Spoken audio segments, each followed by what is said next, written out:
Hello, everyone, and good evening to you. My name is Olubenga Oyeniro, and it's my delight to welcome you to my very first edition of this video podcast. Tonight, very quickly, I want to talk to teachers, educators all around the world, and I want to talk about something that has literally changed my life and my experiences and results in the profession. I'm talking of none other thing than teacher evaluation. Why do you need teacher evaluation? Why should you engage in it? I mean, it's not even a popular thing that people do here. Let me quickly explain what I am talking about. So teacher evaluation is the intentional effort by a teacher to test the effectiveness of his approaches, his methods, his materials, and everything basically about his or her teaching. That's the idea. You'll agree with me that it's not something most people are open to. The usual thing that we do is to test the kids after a certain period of time and then make evaluations of them based on what we have tested. But what if we could flip the script a little bit? What if we could turn things, the other way and do something a little different? Test ourselves.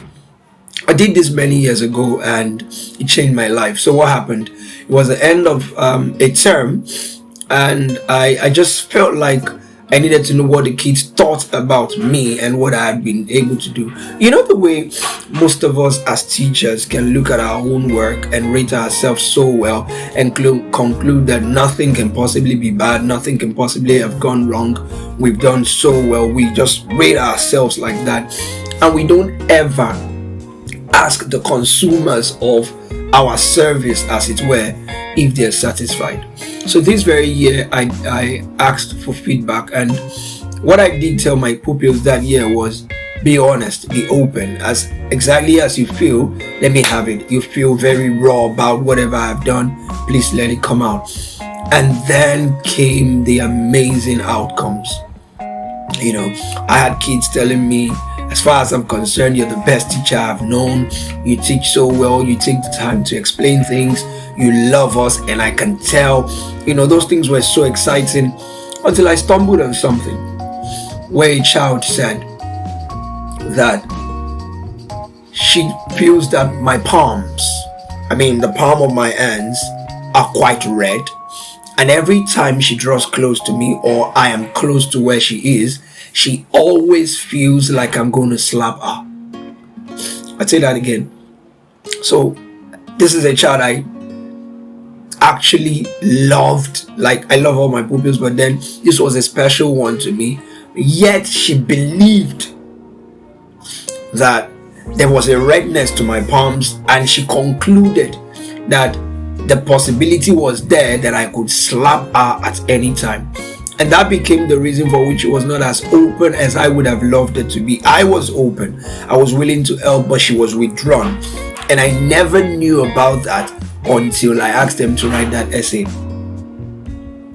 If you had asked me before that day concerning that child, I would have told you without any shadow of doubt that I had given my best for her, that I had poured my best into her, and that she was good to go. But here was this kid seeing a possible terror in me from something that is totally funny, but it was a problem. So she took the time and wrote that and said that was how she felt. And you can begin to imagine how far that could have gone. For one, I could have taught something and she wouldn't have understood, but she would look at the palm and feel, what if I asked a question and I got slapped? What if I told him I don't understand and he pounces on me? And then she would keep quiet. And I'll go back home thinking I've done a great job, but then the kid does not really get what it is. And the reason she doesn't get what it is that she feels she's going to get beaten if she speaks because of a certain way my palm is. You get that? So it's very huge. And thank God I got to know that. I was able to explain to her certain things she didn't understand, that there was nothing wrong with my palm and that I would never slap her, and so on. And then it won her confidence. Another year, I did the same thing again because it's become a regular thing for me now when I saw the effect.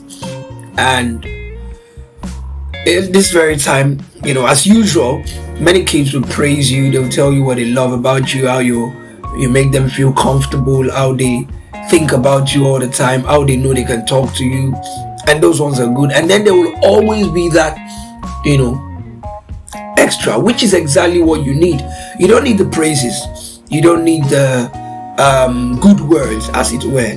What you need to know is what you're doing wrong, or what is perceived as being done wrong, which could affect the delivery and the achievement of the objective for which you're teaching the kids. So this very year, another child now writes and says, I love my teacher, he teaches so well, yada yada yada. And then the next thing he says, but he gets angry too easily. Take this from me. Until that very essay, I never thought of myself as an angry person. The way we can look at ourselves and just assume that everything is fine. We see from our lenses alone.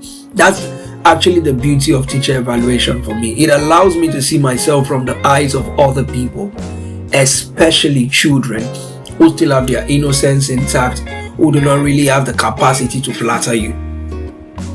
More often than not, kids tell you what they truly feel. So this child was there and he felt I was doing a great job, but that he also felt that I got angry too easily, that things that he believed should not, take me off, would take me off. And when I read that, I had to go and sit down. That's what I do most times. When I get these feedbacks from the kids, I go back and I sit and I re-strategize. And when I looked into my life that very period, it was right. I had become truly easy to annoy. I had become very reactive and no longer responsive. And by the time I looked through it, I found out that a certain failure in my life was spilling over into my work, but I did not know.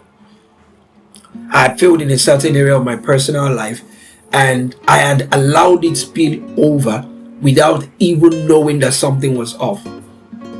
But this child showed me, and I was able to tackle that disappointment and make sure that it didn't spill over into my work anymore. So these two stories are just two out of many to show us that anybody in the teaching profession who does not get feedback from the kids is not really helping himself or herself. I have been doing this for a few years now, and it's the only reason, or let me say it's the major reason for which the only way for me is up.